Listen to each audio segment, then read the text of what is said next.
Hi everyone, it's Raina. So this video is for those people who have their natal Chiron in the sixth house of health and service to others. And so I want to first and foremost give a shout out to jessicadavidson.co.uk because I used her site to compile this list. I'm going to add a couple of other things to it at the end, but I paraphrase what I am taking in from what she said, so just keep that in mind. That might not be exactly what she meant. So I apologize to her if that's true. And the other thing that I want to say, there was something else I wanted to say. Oh, yeah, what I wanted to say is that I don't know if I'm imagining this, but I feel like this is a very common placement for an inordinate amount of the clients that I have. Like, it just jumps out at me how many seem to have this placement. And my first inclination is to say that it is the house of potential healers. And that's why they're interested in astrology, metaphysical topics in the first place. But it just seems like that it would be a given. And I didn't notice anything in what I read from the site that I compiled this list that had anything to do with that. So that was just something I'm coming up on my own. So the sixth house can be about how you order your time, your daily schedule, and things like that. And for a long time, I thought to myself that was kind of a weird aspect of the sixth house because, who even cares about that? Especially since a lot of people seem to have the mainstream 9 to 5 lifestyle. And so just the idea of even having a schedule, it almost seems like out of their control. And then I realized that no, that's not really true. Even for those types of people, they have 24 hours in a day. And not everybody goes home and vegetates in front of a television from 6 o'clock to 10 o'clock at night. Those hours could be used, taking a long walk, exercising. It could be going to night school. It could be, writing a novel or starting a small business, your own business, an online business, whatever. There are so many ways we can order our time, even if we have a big chunk of it dedicated to somebody else's business or company, whatever. So, and even like earlier in the morning, same thing. So just making that clear that it is important. And I realize that now because I work for myself and I have Neptune in the sixth house. I don't have this placement, but the thing is that having Neptune in the sixth can be like having Chiron because I've seen somewhere where they associate Chiron with Pisces. So Pisces is ruled by Neptune. So it can have, what I'm about to say can be the exact opposite. The first thing I was going to talk about is the person may create a rigid schedule and routines to fend off feelings of chaos in their life. And from what I got from what she said, what she was talking about life in general, and I was thinking, well, is it really chaos for everybody? But yeah, I mean, even if a person is living a pretty ordered existence, they might have, just by virtue of what's happening in the world, what's happening around them may feel like a madhouse. So yeah, definitely these days, I can definitely see it for recording in 2021 and coming out of 2020. So what I put down here though is PTSD. I think that a lot of this is actually coming from the past. I don't think that people just one day start to get really controlled. I think that if they, I think that a lot of times this is from childhood. This is the way that they are wired, is to get very, very disciplined, ordered, scheduled, because when they were children, they didn't have that kind of an atmosphere, and they don't want to replicate what they had when they were children. So it's kind of a response to trauma, in other words. And this will be especially the case if the person is an earth sign, especially Virgo, because Virgo is the ruler of this house. And so Virgo really goes along with it. Capricorn, though, is no slouch in that department. All three of the earth signs, because this is an earth house and because the earth element really wants to be grounded. And when you're in chaos, you feel like you're not grounded. But she did put something about, the life being chaotic and things. So what I'm thinking she meant was that it can be the opposite of that. So that's why I'm saying, like Neptune, the sixth house, like my daily existence. And just that feeling of just open-ended, like, in wanting that kind of a life, and then feeling like it's just too chaotic because there's no structure to it. Okay, so it's almost like rebelling against any kind of schedules, any kind of routines, just doing things, in the moment. And if somebody comes from a family of origin where there was a lot of regimens, strict things like that, that can lead to rebellion. But it's not necessarily going to make the person happy to go the opposite direction. Obviously, this is all about balance. Somebody who is overly scheduled and who sticks to a very rigid schedule, those types of people, to me, tend to be tightly wound up. And that does not, when I think about it, I think about like ticking off these things on a list. To some degree, that can be very satisfying. But if that's all somebody is doing, and they do not have one moment that they can just be spontaneous, like I used to read those women's magazines when I was still a teenager, early 20s. Those, I don't know, maybe it was Ladies' Home Journal, Mademoiselle, something like that. And one thing they would always say is schedule like a half hour just for yourself.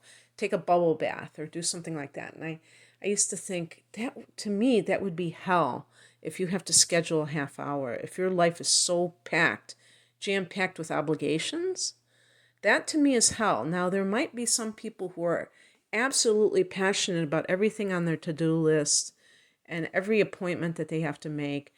But I have a feeling that this is a compulsive, like an obsessive compulsive type of behavior.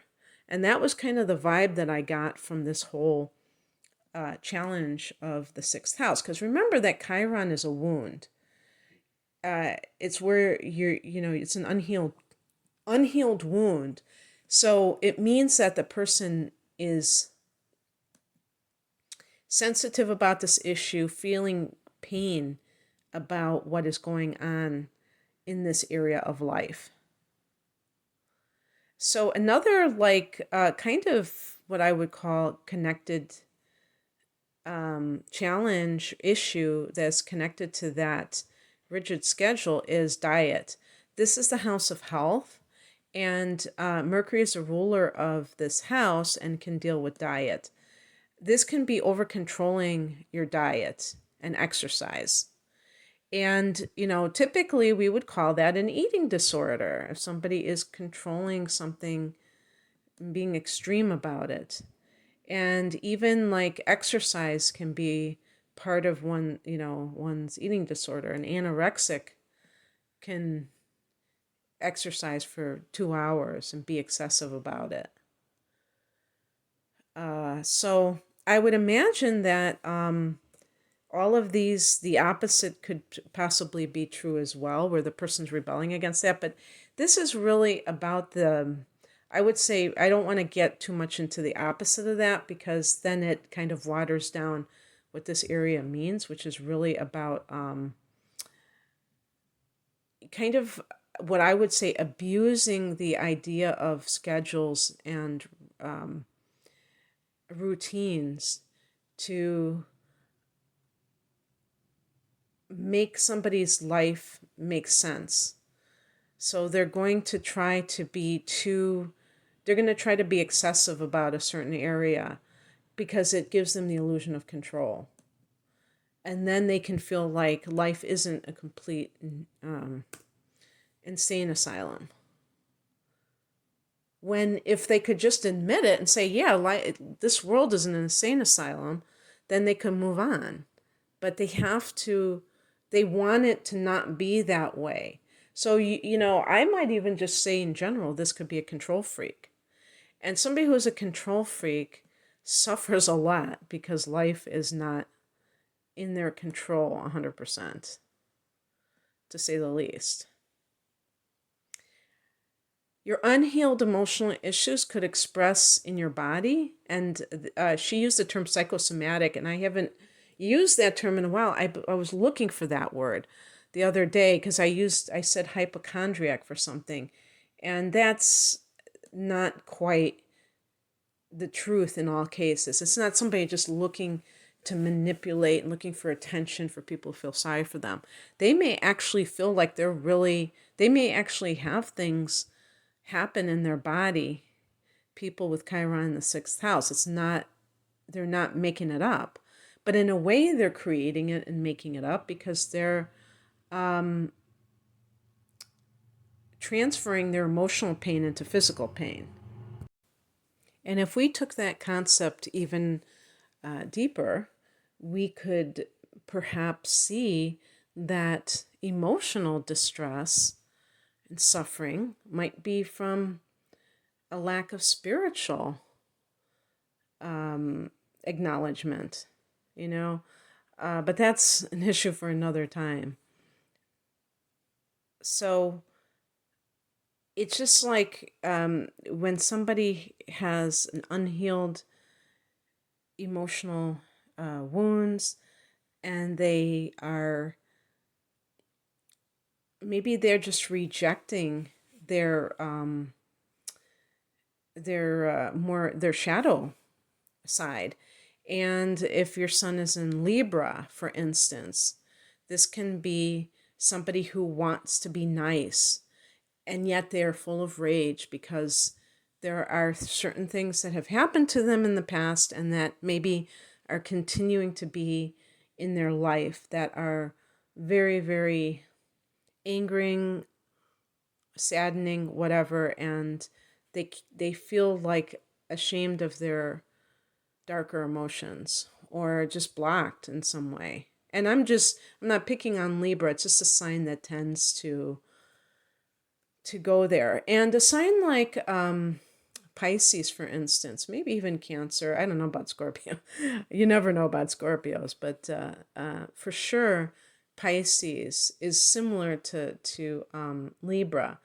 But sometimes Pisces are well aware of everything that they're feeling, and they still are, they're trying to take on other people's karma like Christ.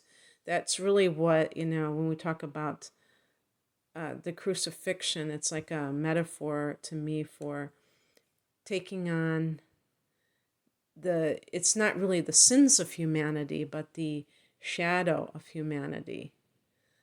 And being willing to bear that because other people can't. And maybe even, and that includes people's sad emotions that they always have like this, fake happiness, fake hilarity, or just like life is so perfect. And Pisces knows better. And so they are kind of absorbing those emotions, being an empath, and they come out. So it can be that too, I think. But, psychosomatic, I always thought that meant that it was kind of in the person's mind. And I might have always been wrong about that. But I do feel that this can actually manifest in physical illness conditions because the person is doing this unconsciously. Perfectionism. This is a big one because, again, this is Virgo's house. Virgo's domain is all about being perfect. And that is something that is still a big problem in our society in general. So I put analysis paralysis, but I did, like, when I was trying to reword it, I said it paralyzes their ability to perform. And this can come out, like, for instance, if somebody wants to, remember, this is the area of work and service. If somebody feels like they're afraid of making mistakes, they may be afraid of even applying for a job. And this can, if you are a parent and you have a child, even an adult child with this position, a teenager or adult child, and you think that your child is lazy, or even like in elementary school. I've mentioned this story before, but it really struck me is when I was observing for one of my courses to become a teacher, which I never did. I was observing 5-year-olds, kindergartners, and this little girl that I was specifically observing, she was not cutting her shape that she was supposed to cut. And the teacher told me that she was afraid of making a mistake. And I was like, geez, is it that serious? And then I kind of flashed back, having the moon in Virgo, and thinking about how this is a real thing. This is a real thing. People don't venture out and take chances sometimes, not because it's a high stakes, but they're afraid of failure. They're afraid that they're going to make a fool out of themselves by being imperfect. And this is something that if you want to transcend the box that you're in, you have to be willing to do this. If you have this placement, look to see if that is true for you.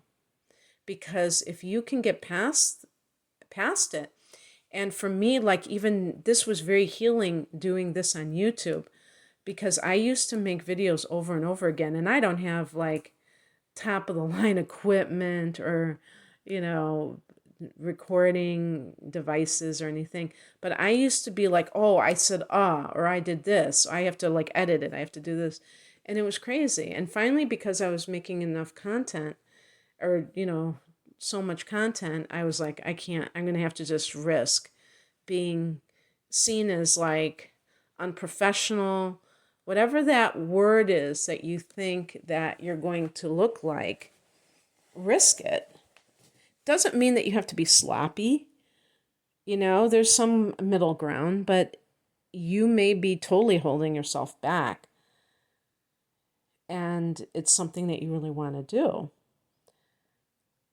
So this can lead you to be too critical of yourself, putting yourself down. What kind of negative self-talk is part of, the regular way that you go about life, but also with other people.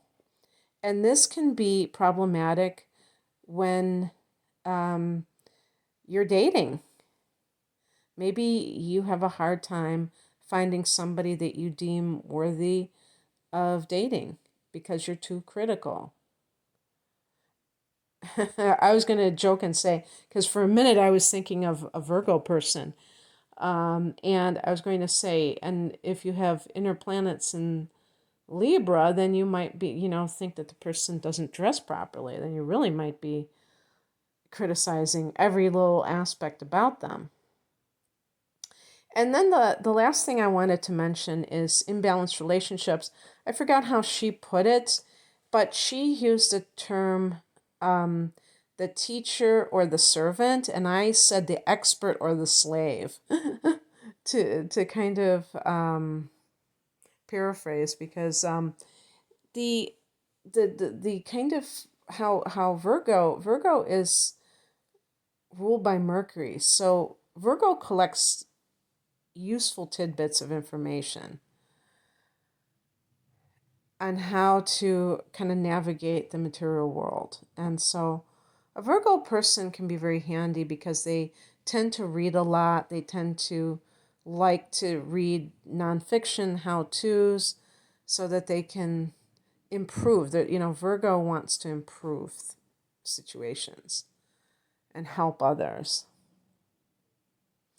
So they tend to, they might even position themselves. You might, well, you're not a Virgo. I'm talking about like a Virgo sun sign.